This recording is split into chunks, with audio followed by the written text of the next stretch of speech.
बिस्मिल्लाहिर्रहमानिर्रहीम। इय्याका नअब्दु व इय्याका नस्तईन। अस्सलाम वालेकुम टू ऑल। अच्छा, हमारी आज की डिस्कशन के अंदर हम जीआईटी के कुछ रहे हुए डिसऑर्डर्स के ऊपर डिस्कस करेंगे, जिसमें सबसे पहले जो हमारे पास डिसऑर्डर है वो है पेप्टिक अल्सर का। अच्छा, इसके लिए हम एक सिनेरियो बनाते हैं, फिर उसके बाद जो है हम डिटेल में आके डिस्कस करते हैं। लेट्स सपोज करो ये हमारे पास ईसोफेगस है और ये हमारे पास स्टमक है, सही है बच्चा। और यहाँ से फिर स्मॉल इंटेस्टाइन का पहला पार्ट शुरू हो रहा है जिसे हम ड्यूडेनम कहते हैं। आपको पता है यहाँ पे पाइलोरिक स्फिंक्टर होता है और यहाँ पे कार्डियक वॉल लगा हुआ होता है। अच्छा बेटा, हमारे स्टमक के अंदर एक अदद बैक्टीरिया पाया जाता है जिस बैक्टीरिया का नाम है हेलिकोबैक्टर। ठीक है, अगर इस बैक्टीरिया की कंसंट्रेशन लेस देन 1% है तो वो फिर काबिल कबूल है, यानी कि वो कंसिडर की जाती है। लेकिन इसकी कंसंट्रेशन जब 2 हो जाए, 3 हो जाए, 4 हो जाए, 5 हो जाए, तो ये जो हेलिकोबैक्टर बैक्टीरिया है ये क्या करता है, ये जो हमारे स्टमक की जो वाल है ना, स्टमक की जो म्यूकोजा है, स्टमक की जो लेयर है, इसको आके ये डैमेज करना शुरू कर देता है। अच्छा, डैमेज इस तरह से नहीं करता कि सिर्फ इसको सरफेस पे आके इन्फेक्शन करे, बल्कि इसको डीप लेवल के ऊपर डैमेज कर देता है। यानी यहाँ से बिल्कुल इसको पेनिट्रेट कर देता है, बिल्कुल फाड़ देता है और यहाँ पे अल्सर्स बन जाते हैं। और इस कंडीशन को क्या कहा जाता है? पेप्टिक अल्सर कहा जाता है। और ये किसकी वजह से हो रहे हैं? इस हेलिकोबैक्टर बैक्टीरिया की वजह से। इसकी जो नॉर्मल अमाउंट है वो हमारे पास लेस देन 1% होती है। अगर ये मोर देन 1% हो जाए, 2, 3, 4, 5, मेरा एक दोस्त है, अभी हमने उसकी एक टेस्ट करवाई थी। इसके लिए एक टेस्ट होती है जिसका नाम H फाइलोरी है। ठीक है, पीसीआर के जरिए होती है, उसकी हमने टेस्ट करवाई थी। उसके अंदर उसको भी यही प्रॉब्लम थी, इस तरह से एसिडिटी होती थी, उसको पेप्टिक अल्सर थे, लेकिन उसको कंफर्म नहीं था। तो हमने उसकी टेस्ट करवाई तो उसके अंदर 5.58% क्या आया है, इस बैक्टीरिया की अमाउंट है ये। तो भी हम उसकी ट्रीटमेंट चला रहे हैं। तो बहरहाल कहने का मकसद ये है कि ये जो बैक्टीरिया है इसकी वजह से ये जो गैस्ट्रिक म्यूकोजा है, ये जो स्टमक की म्यूकोजा है, ये डीप डैमेज हो जाती है और इस कंडीशन को क्या कहा जाता है? पेप्टिक अल्सर कहा जाता है। अच्छा, बाज औकात ये बैक्टीरिया नहीं भी होता, उसके बावजूद भी अल्सर बन जाते हैं। अच्छा, उसका रीजन क्या है? उसका रीजन ये है कि आपने पढ़ा था कि स्टमक के अंदर एक अदद जूसेस प्रोड्यूस होते हैं जिनको गैस्ट्रिक जूसेस कहा जाता है। अब ये जो हमारे पास गैस्ट्रिक जूसेस हैं, इनके अंदर एक एसिड भी प्रोड्यूस होता है। आप लोगों को पता होगा उस एसिड का नाम क्या है? उस एसिड का नाम HCl है। और हमने कहा था कि ये स्टमक के अंदर जब HCl प्रोड्यूस होता है तो स्टमक की जो वाल है उसको बचाया कैसे जाता है? यहाँ पे म्यूकस आके लग जाता है। इस म्यूकस इसके ऊपर, इस म्यूकोजा के ऊपर, गैस्ट्रिक म्यूकोजा के ऊपर इस तरह से लेयर बना लेता है। तो लिहाजा ये HCl इसको क्रॉस करके यहाँ पे इसको डैमेज नहीं कर सकता। अब दो रीजन हो सकते हैं। एक रीजन तो ये, या तो ये म्यूकस प्रोड्यूस नहीं हो रहा और HCl आसानी के साथ जाके इस म्यूकोजा को डैमेज कर रहा है। एक रीजन तो ये। दूसरा रीजन ये कि HCl की प्रोडक्शन क्या हो गई है? इंक्रीज हो गई है और म्यूकस हमारे पास इतना नहीं है कि ज्यादा प्रोडक्शन को रोक सके, तो ये जाके म्यूकोजा, इसको गैस्ट्रिक म्यूकोजा को डैमेज करेगा। तो ये दो चांसेस हो सकते हैं। इन्फेक्शन नहीं है लेकिन फिर भी स्टमक के अंदर अल्सर है, तो उसका जो चांस है वो ये है कि या तो HCl की प्रोडक्शन ज्यादा हो रही है, या फिर हमारे पास जो डिफेंस मैकेनिज्म है, जो म्यूकस प्रोटेक्ट करता है, उसका जो मैकेनिज्म है वो डिस्टर्ब हो गया है। और आपको पता है HCl की प्रोडक्शन तब ज्यादा होगी, या ये जो डिफेंस मैकेनिज्म है ये तब हमारा डिस्टर्ब होगा जब या तो हमारे ब्रेन के अंदर कोई प्रॉब्लम होगी, नर्वस सिस्टम के अंदर, क्योंकि गैस्ट्रिक जब सिक्रेशन होती है तो इसका मैसेज हमेशा ब्रेन से आता है, और ब्रेन के अंदर कोई प्रॉब्लम है तो ये मैसेज डिस्टर्ब हो जाएगा और प्रोडक्शन ज्यादा हो जाएगी। एक तो रीजन हुआ ये। दूसरा रीजन हो सकता है हेरिडिटी का। अब हेरिडिटी का क्या हो सकता है कि हेरिडिटी के अंदर ये जो सेल है, म्यूकस प्रोड्यूसिंग सेल है, ये प्रोड्यूस ही नहीं हो रहे। तो जब सेल ही प्रोड्यूस नहीं हो रहे तो म्यूकस कहां से प्रोड्यूस होगा? तो हेरिडिटी की वजह से भी हो सकता है, साइकोलॉजी की वजह से भी हो सकता है, और उसके अलावा इस बैक्टीरिया की वजह से भी हो सकता है। एक और चांसेस भी इसका होता है कि हम जब ड्रग्स लेते हैं, और मोस्टली वो ड्रग्स जो कि एनाल्जेसिक हैं, जो कि दर्द को रिड्यूस करती हैं, उन ड्रग्स की वजह से भी पेप्टिक अल्सर बनने के चांसेस बढ़ जाते हैं। ये ड्रग्स हमारे गैस्ट्रिक म्यूकोजा को आके डैमेज करती हैं। सही है बच्चा? तो ये ओवरऑल सारा का सारा क्या था? सिनेरियो था इस बीमारी का। अब पढ़ लेते हैं ऐसी कंडीशन जिसके अंदर हमारी म्यूकोजा जो है वो डैमेज हो जाती है। और मैंने आपको बताया कि डैमेज जो है वो इस ड्यूडेनम के अंदर भी आ सकता है, क्योंकि ये जो पाइलोरिक स्फिंक्टर हैं या ये जो कार्डियक स्फिंक्टर हैं, ये भी अपनी फंक्शनलिटी को लॉस कर बैठते हैं। तो थोड़ा सा कंटेंट ऊपर भी जा सकता है, थोड़ा सा कंटेंट यहाँ ड्यूडेनम के अंदर भी आ सकता है। तो ये कहता है कि ये ड्यूडेनम के अंदर प्रॉब्लम भी हो सकती है, ये इसोफेगस के अंदर भी प्रॉब्लम हो सकती है। और ये तब होता है जब गैस्ट्रिक जूसेस की सिक्रेशन ओवर हो जाए, जिसमें आपका HCl और क्या आता है? पैप्सिन आता है। और मैंने कहा कि ये ड्यूडिनल अल्सर तो हेरिडिटी की वजह से भी हो सकते हैं, बल्कि ये जो पूरे अल्सर हैं ये हेरिडिटी की वजह से भी हो सकते हैं, सारे के सारे। और मैंने कहा कि it may occurs due to the over usages of the drugs. जब आप ड्रग्स का ओवर यूज करते हो तो उसकी वजह से भी ये प्रॉब्लम हो सकती है, या मैंने कहा कि कोई साइकोलॉजिकल फैक्टर है, स्ट्रेस है, परेशानी है, उसकी वजह से भी ब्रेन सही तरीके से काम नहीं करता, जो गैस्ट्रिक जूसेस की सिक्रेशन है वो मेंटेन नहीं रहती। अच्छा, पेप्टिक अल्सर हो गए। अब पेप्टिक अल्सर की वजह से हम एक और बीमारी में मुब्तला हो जाते हैं जिसका नाम डिस्पेप्सिया है। भाई जब पेप्टिक अल्सर होंगे तो आपको क्या क्या फील होगा? अच्छा, इसको दूसरा एपी गैस्ट्रिक डिस्कम्फर्ट भी कहा जाता है। अब जब पेप्टिक अल्सर आपको हो ही गए हैं तो आपको कैसे पता चलेगा? आपको कुछ इस तरह से पता चलेगा कि हार्ट बर्न होगा, यानी स्टमक बर्निंग होगी, फ्लैटुलेंस होगा, गैसेस वगैरह जमा हो जाएंगी, एक्यूमुलेट हो जाएंगी, और डकार आना शुरू हो जाएंगे, जो बेकार से गंदे से डकार होते हैं वो। एनोरेक्सिया हो जाएगी, फीलिंग नहीं होगी आपको खाने की। उसके अलावा नोजिया हो जाएगी, means dizziness of the stomach, यानी कि आपका रूह बिल्कुल खराब होगा, कोई चीज खाने का आपका बिल्कुल भी मूड नहीं होगा, और जो भी खाओगे वो वोमिटिंग करके आप बाहर निकाल दोगे, क्योंकि हमारी जीआईटी सारी इरिटेट हो चुकी है। और मैंने कहा था कि जब भी हम जीआईटी को इरिटेट करेंगे तो एंटी पेरिस्टल्सिस शुरू हो जाती है, वोमिटिंग शुरू हो जाती है। हो सकता है कि एब्डोमिनल पेन हो और हो सकता है एब्डोमिनल पेन ना हो। तो ये बातें आपने क्या रखनी है ज़हन में। अच्छा, कभी कभी पेप्टिक अल्सर नहीं होते लेकिन फिर भी ये सारी निशानियां मौजूद होती हैं, है ना। हमने टेस्ट करवाया, एक टेस्ट होती है जिसको एंडोस्कोपी कहा जाता है ना। एंडोस्कोपी के जरिए हमारे पास एक कैमरा होता है, उसको हम अपने माउथ के अंदर डालते हैं और फिर अंदर देखते हैं जाके, टीवी पे मॉनिटर कर रहे होते हैं कि अल्सर हैं या नहीं है। तो अल्सर नहीं होते लेकिन फिर भी ये सारी चीजें मौजूद होती हैं। तो ये सारी चीजें तब मौजूद होती हैं जब ब्रेन के अंदर कोई डिस्टर्ब हो। हमारे अंदर एक मोटर फंक्शन होता है बेटा, ये मोटर फंक्शन अभी आप सिर्फ इतना याद रखो कि ये ब्रेन का नर्वस सिस्टम का एक पार्ट है। तो ये जब डिस्टर्ब होता है तो उसकी वजह से भी ये सारी की सारी साइन सिम्टम्स प्रोड्यूस होती हैं। तो इस टाइप के डिस्पेप्सिया को कहा जाता है फंक्शनल डिस्पेप्सिया या नॉन अल्सर डिस्पेप्सिया। सही है बच्चा? मुझे उम्मीद है कि ये वाला टॉपिक भी आप लोगों को अच्छे तरीके से समझ आ गया होगा। अच्छा, उसके बाद हम फूड पॉइजनिंग देखते हैं।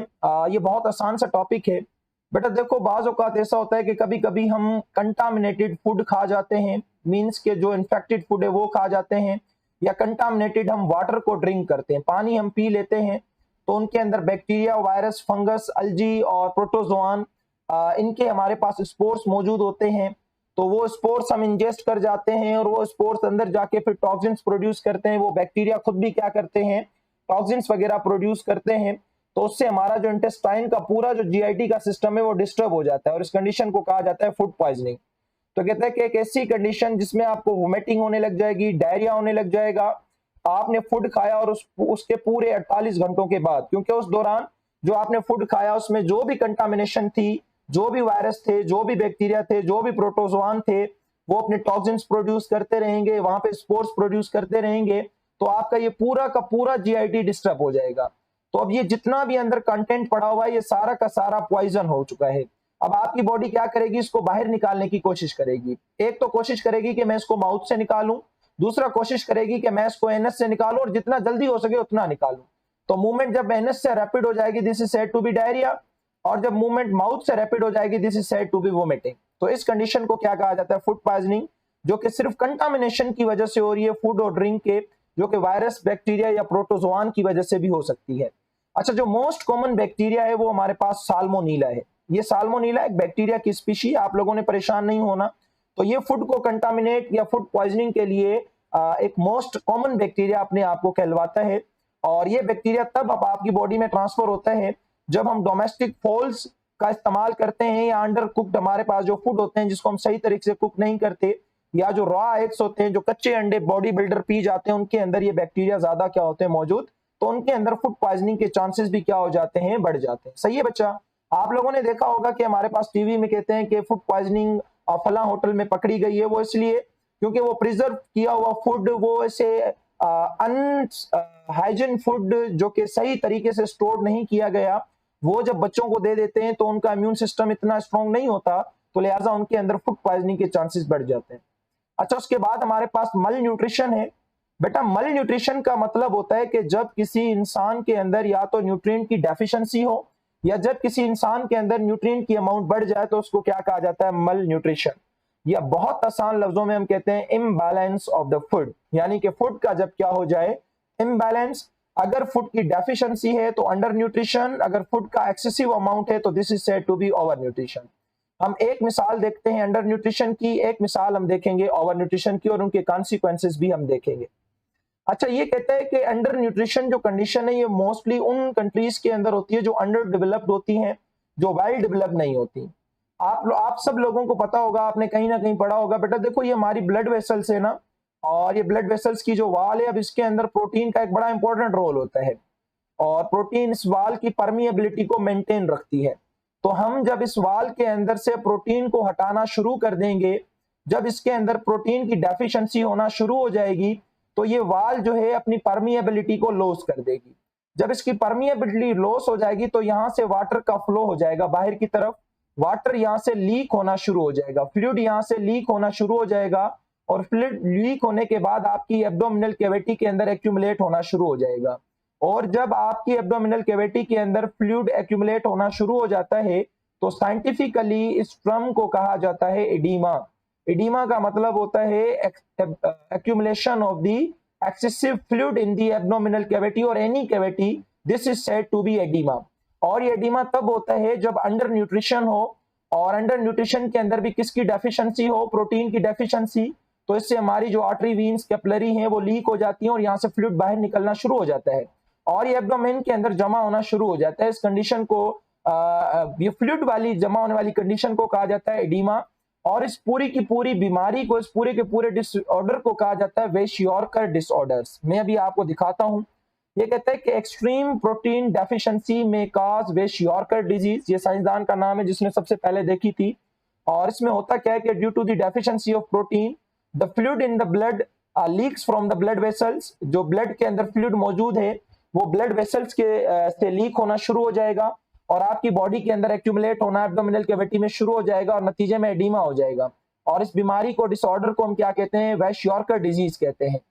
और ये कहता है कि हमारे पास अगर हो जाए ओवर न्यूट्रिशन, तो ओवर न्यूट्रिशन की वजह से ओबेसिटी हो जाती है और ओबेसिटी की वजह से हार्ट प्रॉब्लम्स हो जाती है, जिसकी वजह से लाइफ एक्सपेक्टेंसी हमारी क्या हो जाती है, रिड्यूस। अब ओबेसिटी क्या है, ये हमारा अगला टॉपिक है, तो परेशान नहीं होना, यानी ओवर न्यूट्रिशन को हम अगले टॉपिक में देखते हैं। बाकी अंडर न्यूट्रिशन आपको उम्मीद है कि समझ आ गई होगी। मैं एक इमेज दिखाता हूँ। इस इमेज के अंदर आप ये बच्चा देखो और इसका ये जो एब्डोमेन है ये डिस्टेंट हो चुका है और इसका रीजन ये है कि इस बच्चे के अंदर एक्सट्रीम प्रोटीन डेफिशिएंसी है।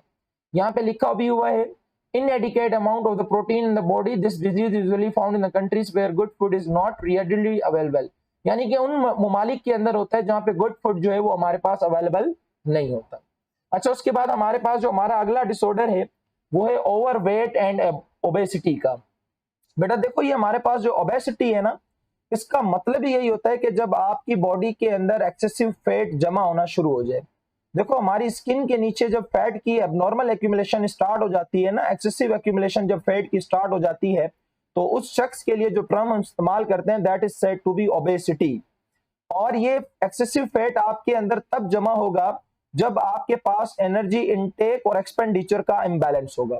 यानी कि आप एनर्जी इनटेक तो कर रहे हैं लेकिन आप उसका एक्सपेंडिचर नहीं कर रहे, आप उसको खर्च नहीं कर रहे, आप उसको यूटिलाइज नहीं कर रहे, बस खा पी के ढूस लिया और सारा दिन सोए हुए हो, ना कोई काम करते हो, कुछ भी नहीं करते, तो एनर्जी का एक्सपेंडिचर तो नहीं है, तो वो फैट आपकी बॉडी के अंदर क्या होता रहता है, जमा होता रहता है और नतीजे में क्या हो जाती है, ओबेसिटी हो जाती है।